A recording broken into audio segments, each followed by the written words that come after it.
Good morning, good afternoon, good night. As always, I hope you guys are having an amazing day. Good afternoon and good night.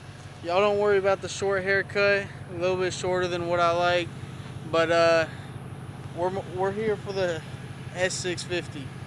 So a little bit less talking. Let's hop into the video. I'll see y'all in a bit. Peace.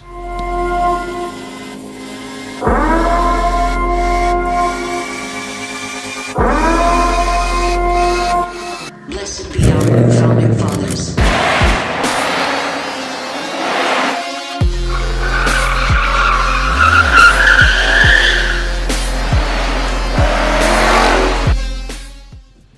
Alright, so let's just start off by saying, is the 2024 Mustang GT a good buy? And the easy answer is yes. Now, I'll start off by saying, what might put some people on the edge about it and why some people might not buy it. So starting off, number one is going to be price point of these cars. Everybody knows every single year, whatever car you're buying, if it's the new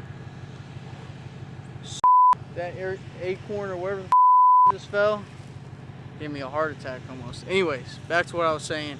Every year, no matter if it's one of the new electric ugly Dodges or it's a new Ford, new Corvette, whatever it is, the price point is going to go up from what they did last year, MSRP.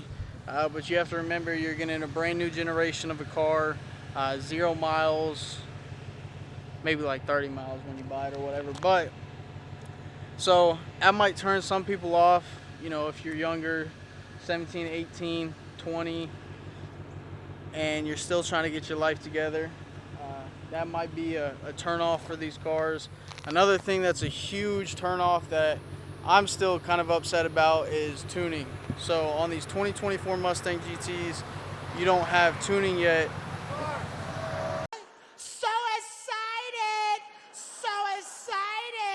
You don't have tuning yet on these cars.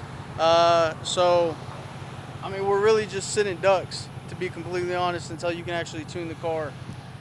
And I can't tell you how many times I've heard, oh, it's going to come out in a couple months, it's going to come out in 6 months, it's going to come out in a year, and we're still sitting here pretty much, it's like a year and a half, 2 years since these cars came out, and we're still sitting here waiting on tuning. So if anybody from Ford is watching this, please release tuning. I can guarantee you, if you release tuning, you will sell more of these cars.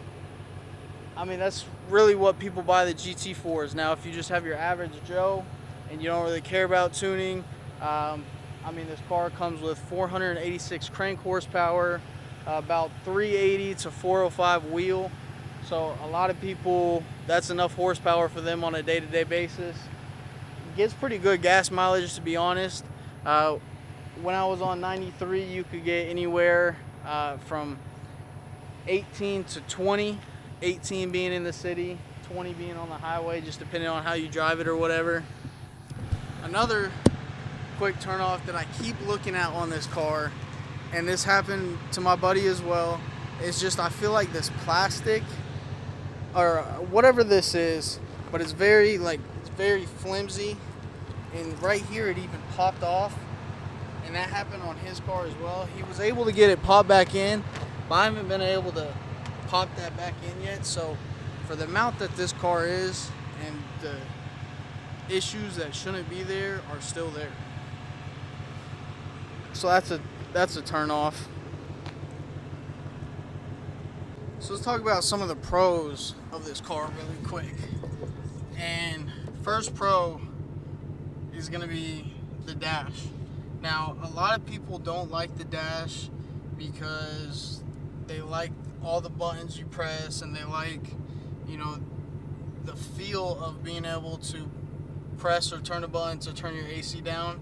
And I agree with that as well. The only thing I don't like is that the AC is up here. I wish there was like a knob to turn, just because it gets boring from turning the AC and stuff. But the dash, you literally cannot go wrong. There's millions of different customizations on here. All of these different dashes you have to choose from.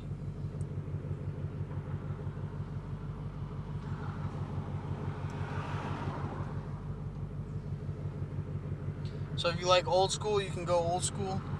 If you like new, you can go new. And on the newer ones, like for instance the track, you know, once you customize that, whatever colors you like if you like pink and white, you can go pink and white. I mean, you can literally customize this car to your liking that you can't do in some of the older cars. So that's a huge reason why I think it's a good buy. Also, the steering wheel here with the flat bottom. I've always been a flat bottom steering wheel guy. So the nice, I wouldn't say this is leather. I don't know what this is, but it feels good in my hands for sure.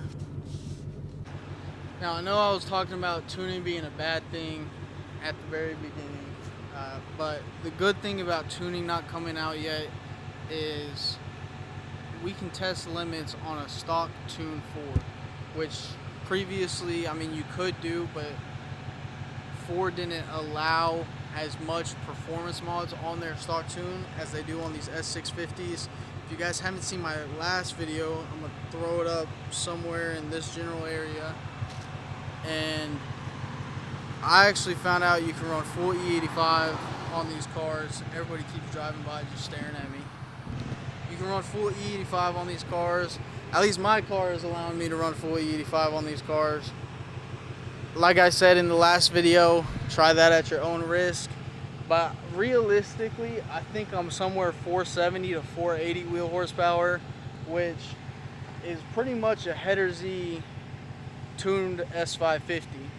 And what I did feel about the 10 speeds on these is they're not as grabby. And when I say grabby, I mean like jerky at lower RPMs. Sometimes you'll find it upshift or downshift when it really doesn't need to in like S550s. It still does it a little bit in these cars, but not nearly as much. I keep hearing like acorns fall. But what I'm trying to say is they've definitely improved stuff like the rear suspension on these cars. They have a little bit more braces. There was, which I can't just lift my car up, I'm not Superman, but there was a pocket with a small bolt in it. So the bolt was a little bit smaller than what I'm showing here, and it would allow the rear end to like get sideways and not controllable. Well, they've since filled that hole in with a bigger screw or whatever it is that makes the whole rear suspension a little bit tighter. Now I would say for your daily driving, if you don't have Magna Ride, the car is a little bit bumpy at times, like on roads like this. Can definitely be bumpy, but I feel like most of my viewers aren't just average Joes looking to get a 2024 Mustang, and they want to at least do a little bit to their Mustang. They might want to get suspension. They might want to just make an exhaust. You know, there's so many different things you can do with these cars that you can still do right now. Like all cosmetic mods you can do, all exhaust mods you can do. And I will say one thing about these cars is if you are going to put headers on it and you want to take the mufflers off, these are a lot louder than the S550s were with no mufflers and headers. Right now how I have it is I have the headers, H-pipe, and then I still have factory mufflers just because I still want that valve feature to where I can go in a quiet mode if I'm getting home late at night or whatnot. So I will say before I end off this video, if I wasn't in the same circumstance I am right now with 3 kids, I would have got a car that doesn't have rear seats, like possibly a C7 or a Supra. I've always liked boosted cars just because they're so easy to make quick power on. Even stock turbo, just downpipe tune. Everybody knows those B58s. I had a VR30 before. They make crazy power with 2 mods. It's cheap to do, and once you upgrade turbos, I mean, you're talking 700-800 wheel on stock block, stock tune. And that's another thing with these cars really quick that I just remembered. The stock engines in these can hold up to 900, can hold up to 1,000, just depending on how hard you push it every day. But if I was in a different circumstance Yes, if I didn't have any kids, which I'm very thankful for my kids, but I probably would have got a Supra or a C7, just because those cars pop a little bit more. I mean, these definitely pop, but give it 3-4 years and you're gonna see a lot of these on the road. I already see a lot of these, but I see a lot of EcoBoost. But yeah, if American V8 is your style, you like Mustangs, and you have a S550 and you're thinking about upgrading, the upgrade to the S650 is definitely worth it. Like I said, you know, the rear end feels completely different. The way the car drives, and that was a big reason I purchased this car, is because when I took it on a test drive, I wasn't even going to look at a Mustang. But when I took it on a test drive, there's somebody walking up. Hold up. Whenever I took it on a test drive, it didn't even feel like a Mustang, to be completely honest. So it's a big plus about this car. I don't know if it was just the screens or what it was, and it sounds nasty. Like, it almost sounds canned. I do need to get a little bit wider wheels though. If I'm being honest, these are tires. These are too small. The person walked away. Anyways, I hope you guys enjoyed the video. Trying to make it quick, simple for you guys. Help you guys on making a decision on if you want the S650 if you don't have one already. And if you guys do have an S650, just comment down below. Let me know if you agree with all of my opinions on this car. Because at the end of the day, these are opinions. Don't go buy a car and then come back to my comments saying I hate this car. This is just my opinions on the S650. And yeah, I'll catch y'all on the next one. Y'all have a good day, good afternoon, good night. Hit the like button, comment down below if you have one, if you agree with my opinions, or if you're on the verge of getting one and my video helped out. If my video didn't help out and made you not want to get one, comment that too. But anyways, catch y'all on the next one. Peace.